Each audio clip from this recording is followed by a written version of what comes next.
The late afternoon sun slants through the tall windows of Harvard's philosophy department, casting long shadows across the mahogany conference table where three of the university's most distinguished professors engage in heated intellectual combat. Dr. Rebecca Stone, the department chair, leans back in her leather chair with the satisfied expression of someone who has just delivered what she believes to be a devastating blow to her colleagues' arguments. The problem with contemporary theological discourse, Dr. Stone declares, her voice carrying the authority of someone who has spent 30 years climbing academic hierarchies, is that it consistently conflates emotional comfort with intellectual rigor. Faith-based reasoning is fundamentally incompatible with serious philosophical inquiry. Professor James Mitchell, a specialist in medieval philosophy, adjusts his wire-rimmed glasses and counters with practiced precision. Rebecca, you're creating a false dichotomy. Some of history's greatest minds, Augustine, Aquinas, Maimonides, integrated faith and reason quite successfully. Historical curiosities, Dr. Stone dismisses with a wave of her hand. We've evolved beyond such primitive frameworks. Modern academia demands evidence-based conclusions, not wishful thinking dressed up as wisdom. The third professor, Dr. Sarah Chen, attempts to mediate. Perhaps we could examine specific texts that demonstrate sophisticated theological reasoning. Name one, Dr. Stone interrupts. Show me a single piece of contemporary religious scholarship that addresses the fundamental epistemological problems inherent in theistic belief. As the professors volley increasingly abstract arguments across the conference room, none of them notice the quiet figure moving methodically around the periphery of their intellectual battlefield. Marcus Williams empties wastebaskets with the same careful attention he brings to everything else in his life, not because the work demands it, but because he believes every task, no matter how humble, deserves to be done with dignity. At 58, Marcus has the weathered hands of someone who has spent decades in manual labor, but his eyes hold a depth that would surprise anyone who bothered to look closely. He moves through Harvard's hallowed halls like a ghost, invisible to the brilliant minds that populate these corridors of learning. To them, he is simply part of the institutional furniture, necessary but unremarkable. The theodicy problem alone, Dr. Stone continues, her voice rising with academic passion, renders any sophisticated defense of divine benevolence intellectually indefensible. How do you reconcile an all-powerful, all-loving God with the existence of suffering? Marcus pauses in his work, his cloth halfway across a bookshelf, as the familiar philosophical territory unfolds before him. For a moment, his hand hovers over a particular volume, Augustine's Confessions, and his lips move almost imperceptibly, as if reciting words from memory. The issue isn't reconciliation, Professor Mitchell responds. It's understanding that the question itself may be based on inadequate premises about the nature of divine action in the world. Inadequate premises? Dr. Stone laughs, the sound sharp with intellectual superiority. James, you're basically admitting that the entire theological enterprise requires abandoning logical consistency. Marcus continues his work, but his movements have become more deliberate, more thoughtful. To the casual observer, he appears to be simply a janitor going about his duties. But there's something in his posture, a stillness, an attentiveness, that suggests deeper engagement with the conversation unfolding around him. Rebecca, Dr. Chern interjects, surely you can acknowledge that dismissing 2 millennia of theological scholarship as primitive might be somewhat reductive? I acknowledge that human beings have an extraordinary capacity for self-deception when it comes to comforting beliefs, Dr. Stone replies. But intellectual honesty demands we call wishful thinking what it is, regardless of how many centuries it's been dressed up in academic language. The debate continues for another 20 minutes, with each professor retreating deeper into their specialized vocabularies and increasingly abstract formulations. Marcus finishes cleaning the conference room as the professors pack up their notes, each convinced they have emerged victorious from the intellectual skirmish. As the academics file out, discussing dinner plans and upcoming conferences, Marcus remains behind to arrange the chairs and collect the scattered papers that always seem to migrate across academic meeting spaces. It's then that he notices Dr. Stone has left something behind, a leather portfolio containing what appears to be notes for an upcoming lecture. Marcus picks up the portfolio, intending to return it to Dr. Stone's office, but a loose paper falls out as he does so. The paper contains handwritten notes in Dr. Stone's precise script, theological arguments, fundamental logical inconsistencies. Need concrete examples of intellectual failures in contemporary religious scholarship. Students respond well to specific demolitions of faith-based reasoning. Marcus studies the paper for a long moment, his expression unreadable. Then, moving with sudden purpose, he walks to his supply closet and retrieves something he's kept hidden there for 15 years. A worn, leather-bound Bible whose pages are soft with constant handling and whose margins are filled with notations in careful, scholarly handwriting. He opens the Bible to a specific passage and reads silently, his finger tracing lines of text that are clearly familiar to him. Then, with deliberate precision, he pulls out a pencil and writes something on the back of Dr. Stone's paper, just a few lines, but written with the confidence of someone who has thought deeply about these questions for many years. Marcus returns to Dr. Stone's office and slips the portfolio under her door, ensuring that the paper with his edition is positioned where she'll see it immediately. Then he returns to his closet, carefully places his Bible back in its hiding place, and continues with his evening rounds as if nothing has happened. The next morning Dr. Stone arrives at her office with her usual brisk efficiency, immediately noticing the returned portfolio.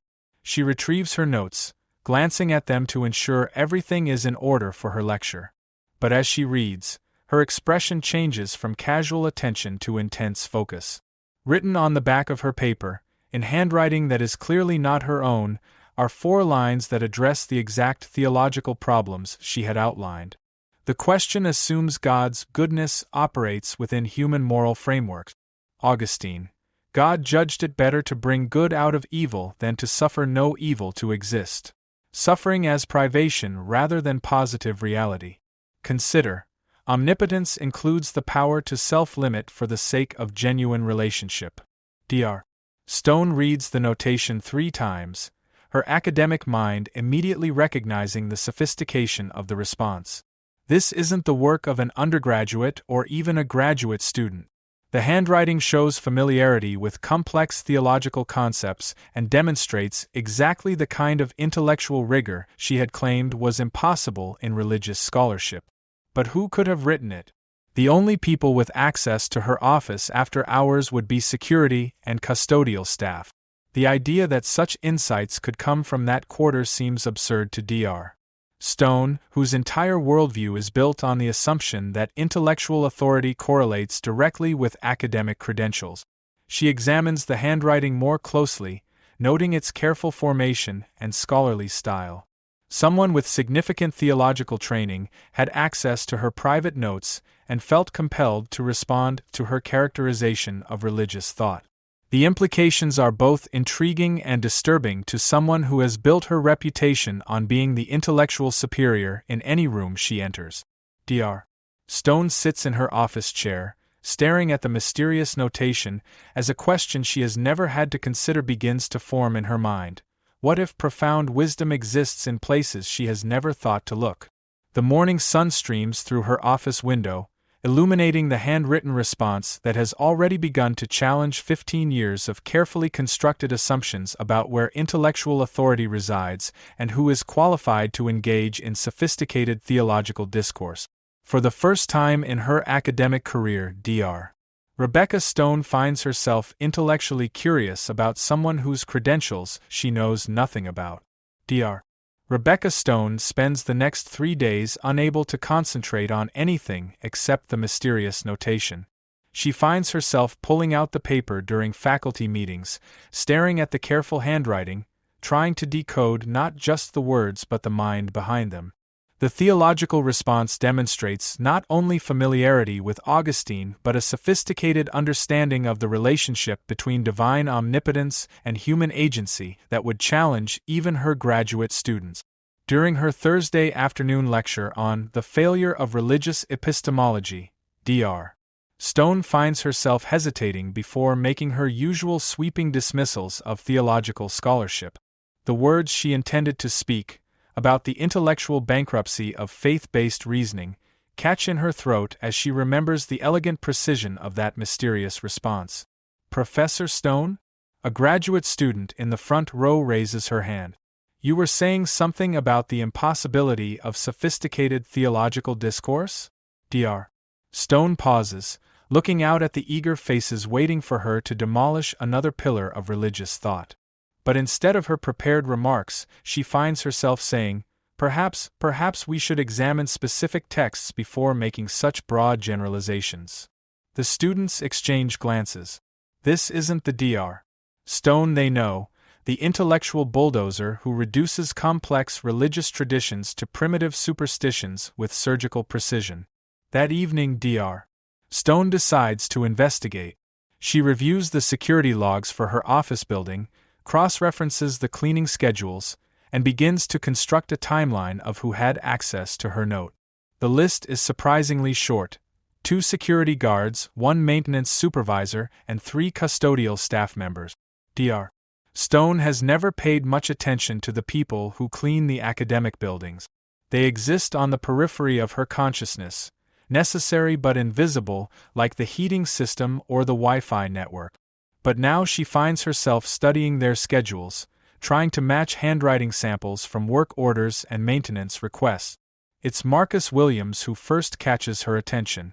Unlike the other custodial staff, Marcus has been at Harvard for 15 years. His supervisor notes describe him as unusually thorough and demonstrates initiative beyond typical job requirements.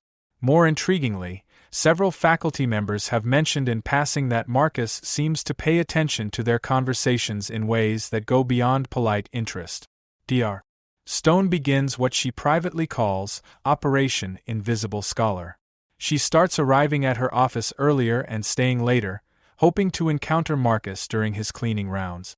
She positions herself where she can observe him work, studying his movements, his expressions, the way he handles books and papers. What she sees surprises her. Marcus doesn't simply dust around the volumes of Kant and Aquinas. He pauses, reading titles, occasionally pulling a book partially from the shelf to examine its spine more closely. When he cleans the conference room where she and her colleagues conduct their weekly philosophical justs, he moves with the careful attention of someone who understands the importance of the conversations that happen there. But it's the following Tuesday that Dr. Stone's investigation takes a decisive turn. She's hidden in her office with the lights off, watching through a crack in the door as Marcus goes about his evening routine. She sees him approach the philosophy section of the departmental library and do something that stops her cold. He pulls out Wittgenstein's Philosophical Investigations and opens it to a specific page, reading with the fluency of someone thoroughly familiar with the text. Dr. Stone's academic worldview trembles. This is advanced philosophical material that challenges even her graduate student. The idea that a janitor, a man without formal education, could navigate Wittgenstein's notoriously difficult prose seems impossible. Yet she watches Marcus read for several minutes, occasionally nodding slightly as if agreeing with particular arguments. The next day Dr. Stone takes a different approach. Instead of hiding and observing, she decides to test her theory directly. She prepares another set of notes, this time focusing on the problem of moral relativism and its implications for ethical philosophy. She writes several provocative statements designed to elicit response from anyone with serious philosophical training. If moral frameworks are culturally constructed, then concepts like justice and human dignity become meaningless outside their specific context. The entire human rights movement is therefore built on intellectually indefensible foundations. She leaves the notes conspicuously placed where Marcus will certainly see them during his cleaning rounds, then waits. The response comes within 24 hours. Written in the same careful hand, she finds. Cultural construction doesn't negate universal applicability. Consider, mathematical concepts are human constructs yet describe universal relationship. Moral intuitions may be culturally expressed but point to transcendent realities. See natural law tradition, Cicero through Finis. Human dignity doesn't require cultural consensus to possess ontological validity. Dr. Stone reads the response with growing astonishment. This isn't just sophisticated, it's brilliant. The writer has not only understood her challenge, but has responded with precisely the kind of nuanced philosophical reasoning she would expect from a senior colleague. The reference to John Finis, a contemporary philosopher of law, demonstrates engagement with current scholarship that goes far beyond casual reading. But this creates a problem that Dr. Stone's rational mind struggles to process. How does a man whose educational records show only a high school diploma possess this level of philosophical sophistication? Dr. Stone decides to take her investigation further. She begins researching Marcus Williams himself, using the university's resources to trace his background. What she discovers deepens the mystery rather than solving it. Marcus Williams was born in rural Mississippi in 1965. His academic records show exceptional performance through high school, straight A's in all subjects, scored in the 99th percentile on standardized tests, was valedictorian of his graduating class. But there's no record of college attendance anywhere. Instead, there's a 15-year gap in his employment history before he appeared at Harvard as a custodial worker. Dr. Stone's academic prejudices war with mounting evidence. Everything in her professional training tells her that intellectual authority requires institutional validation. Degrees, publications, peer review, these are the mechanisms that separate genuine scholarship from amateur speculation. Yet the responses she's received demonstrate exactly the kind of rigorous thinking she associates with the highest levels of academic achievement. Driven by curiosity that borders on obsession, Dr.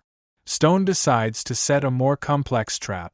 She prepares a detailed critique of Thomas Aquinas's 5 Ways, incorporating recent analytic philosophy and contemporary logic. She structures her argument carefully, building what she believes is an insurmountable case against classical theistic proofs.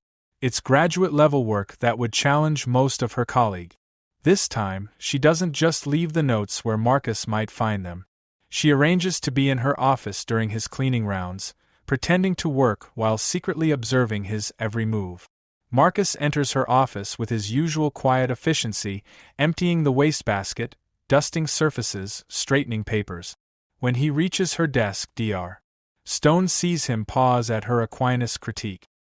His eyes move across the page with unmistakable comprehension, and she watches his expression change from polite attention to deep engagement.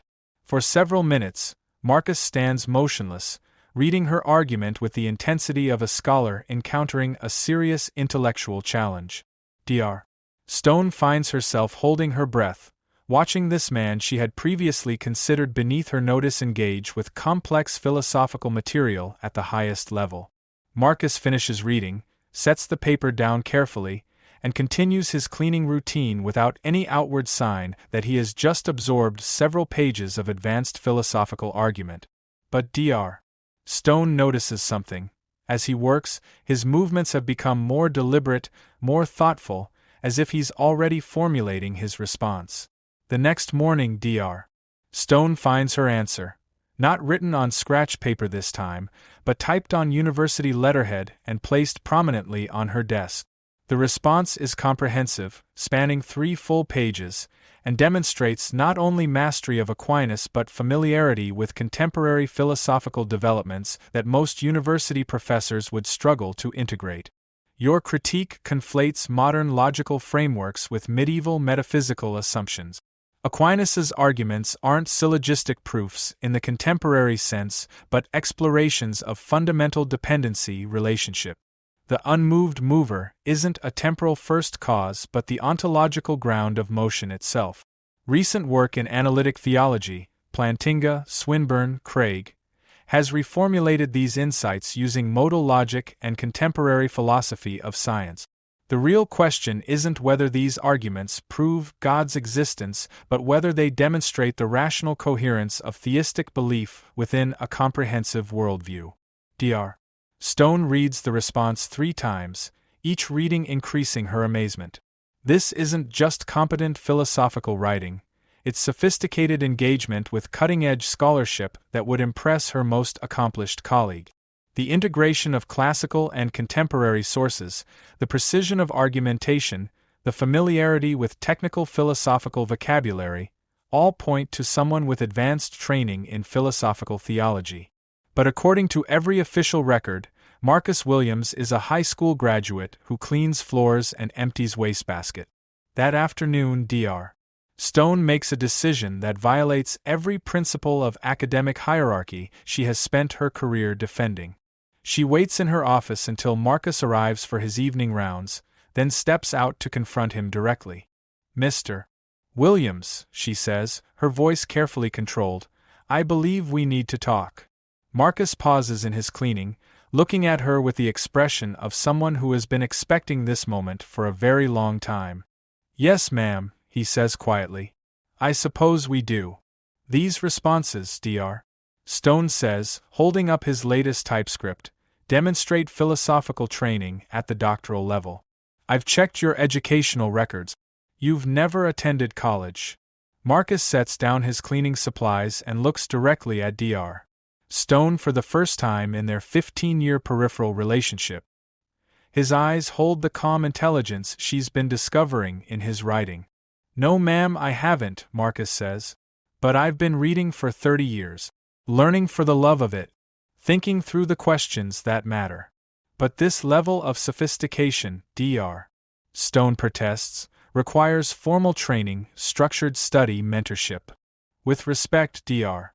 Stone," Marcus interrupts gently, "it requires dedication and time. I've had plenty of both." Dr.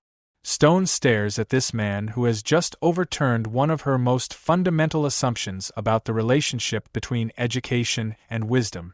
In her academic world, intellectual authority flows from institutional credentials. The idea that profound philosophical insight could develop outside the university system threatens everything she believes about how knowledge works. "Mr. Williams," she says slowly, "what you've written demonstrates mastery of complex theological and philosophical traditions. This isn't casual reading, this is serious scholarship." Marcus nods. "Yes, ma'am, it is. I've been working through these questions since I was 18 years old. Couldn't afford college, but I could afford library cards. But the sources you cite, the contemporary philosophers, Plantinga, Swinburne, how do you access current scholarship without university resources?" For the first time, Marcus smiles slightly. "Internet, ma'am. Interlibrary loans. Correspondence with authors. Amazing what you can learn if you're patient and persistent." Dr. Stone feels the intellectual foundations of her career shifting beneath her feet. Everything she has believed about the prerequisites for serious philosophical work is being challenged by the quiet man standing in her office, surrounded by the tools of his custodial trade. "Mr. Williams," she says finally, "I think you and I need to have a much longer conversation." Marcus nods. "I'd be honored, Dr. Stone. I've been hoping for 15 years that someone would be curious enough to ask." As Dr.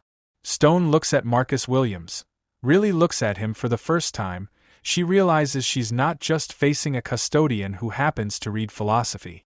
She's encountering something that shouldn't exist according to her understanding of how intellectual authority works. A genuine scholar whose credentials exist not in diplomas but in decades of dedicated inquiry pursued for its own sake. The revelation terrifies and exhilarates her in equal measure. If Marcus Williams can achieve this level of philosophical sophistication outside the academy, what does that say about the academy itself? What other assumptions about education, authority, and wisdom might need to be reconsidered? Standing in her office, surrounded by the symbols of her own academic achievement, Dr. Rebecca Stone confronts the possibility that she has spent her career looking for wisdom in all the wrong places. The conversation that follows lasts 3 hours. Dr. Stone and Marcus sit in her office as the campus grows quiet around them, two minds that have circled each other for 15 years finally engaging directly. What emerges is a story that challenges everything Dr. Stone thought she knew about intelligence, education, and the sources of wisdom. Marcus tells her about the full scholarship to Princeton that he turned down when his mother fell ill and his family needed his income. About the 15 years he spent caring for her while working construction during the day and reading philosophy late into the night. About arriving at Harvard not because he couldn't do anything else, but because he wanted to be around the conversations that mattered most to him.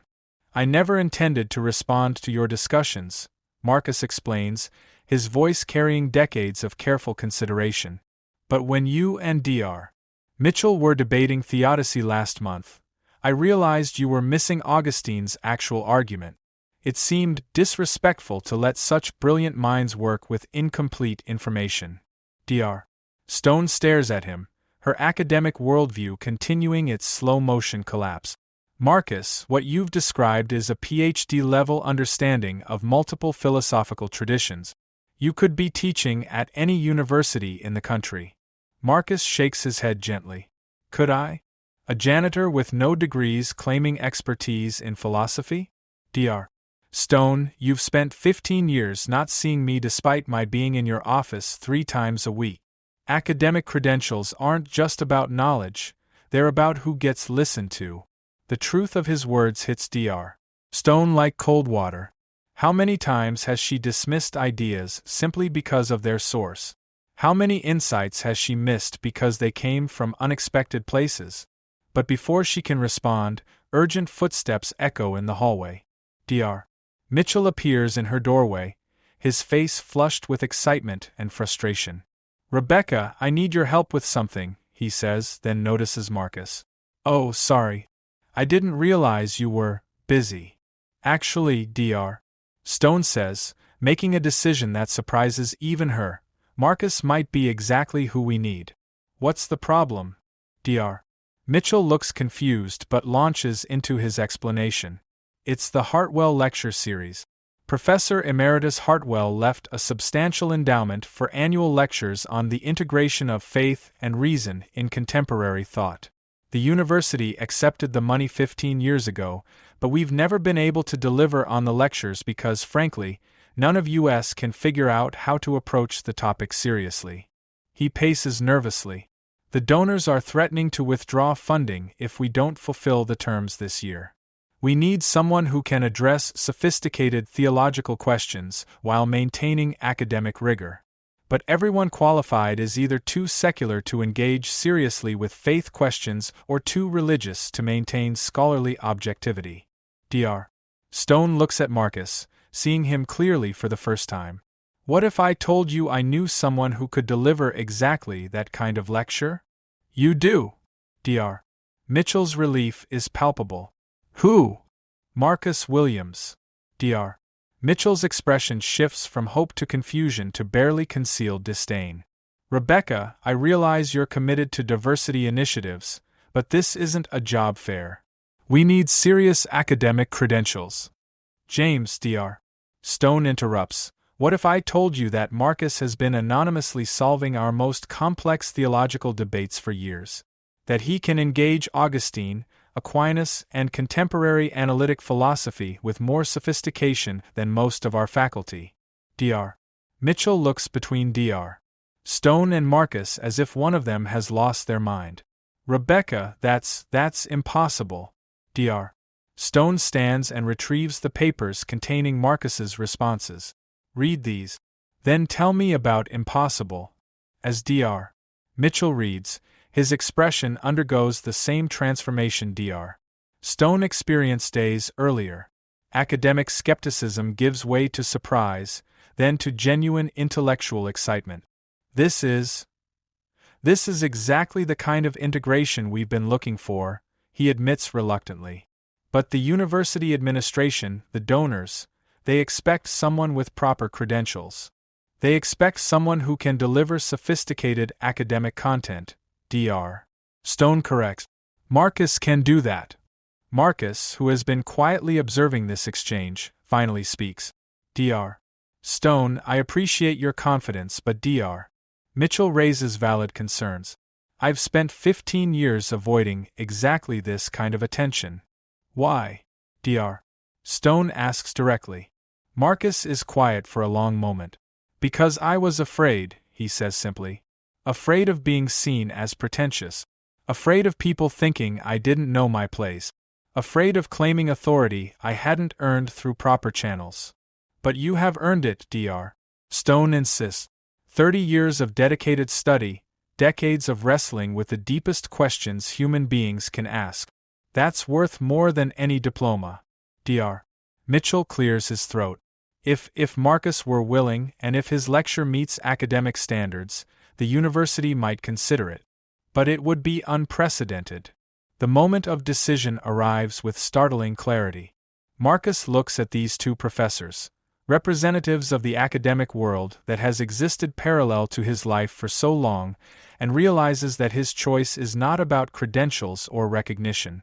It's about whether he has the courage to step out of the shadows and offer what he has learned to others. I'll do it, Marcus says quietly. But not as someone pretending to be what I'm not.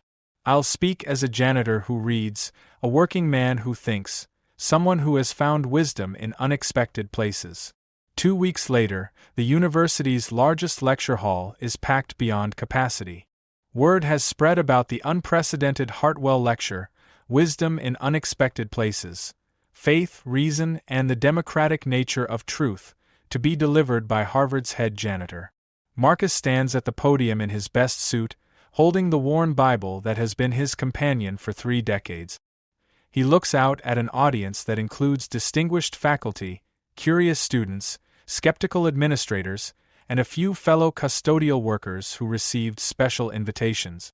15 years ago, Marcus begins, his voice carrying clearly through the hushed auditorium, I came to Harvard not because I belonged here, but because I wanted to be near the conversations that matter most.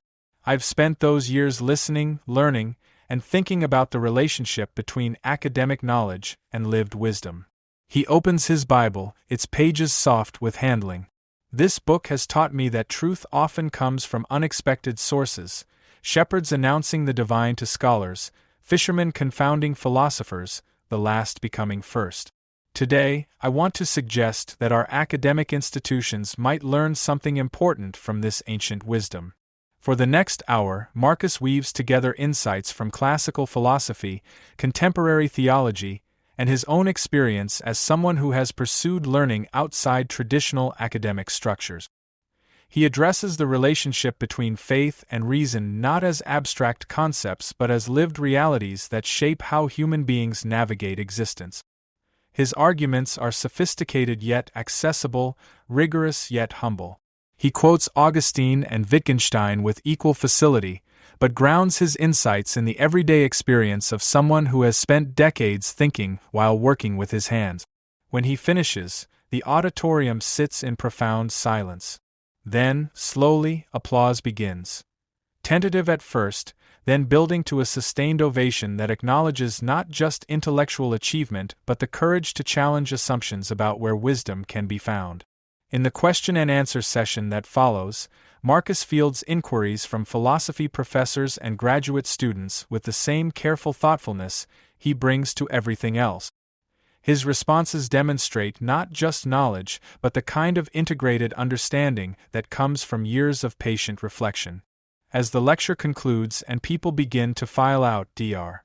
Stone approaches the podium where Marcus is gathering his note. That, she says simply, was extraordinary. Marcus looks at her with the same quiet dignity he has always possessed. Dr. Stone, thank you for seeing me when I couldn't see myself. But the real transformation is evident in what happens next. A small group forms around Marcus, faculty members asking about his reading recommendations, graduate students seeking guidance on research projects, and fellow custodial workers expressing pride in his achievement. 6 months later, Harvard creates a new position, philosopher in residence, a role designed specifically for Marcus Williams. He continues his custodial work, by choice, but now also leads weekly seminars on philosophy and everyday wisdom, and serves as a bridge between academic knowledge and practical understanding. The program attracts national attention, inspiring other universities to reconsider their assumptions about who is qualified to contribute to scholarly discourse. But for Marcus, the greatest satisfaction comes from the quiet conversations he has with students and faculty who are learning to look for wisdom in unexpected places. Dr. Stone, meanwhile, has become one of Marcus's most enthusiastic advocates. Her own teaching has been transformed by the recognition that intellectual humility opens doors to insights that academic arrogance keeps firmly closed. In her final lecture of the semester, she tells her students, "The most important thing I've learned this year is that wisdom doesn't require our permission to exist. It flourishes in places we never think to look, among people we never think to ask. Our job as scholars isn't to defend academic territories, but to remain open to truth wherever it emerges." Standing at the back of the lecture hall, Marcus Williams smiles quietly. After 15 years in the shadows, he has finally stepped into the light, not as someone pretending to be other than he is, but as living proof that the pursuit of wisdom belongs to anyone willing to undertake it seriously. The worn Bible in his hands remains his most treasured possession, its margins still filled with the questions and insights of a man who learned that authentic authority comes not from credentials but from decades of faithful inquiry into the deepest questions human beings can ask.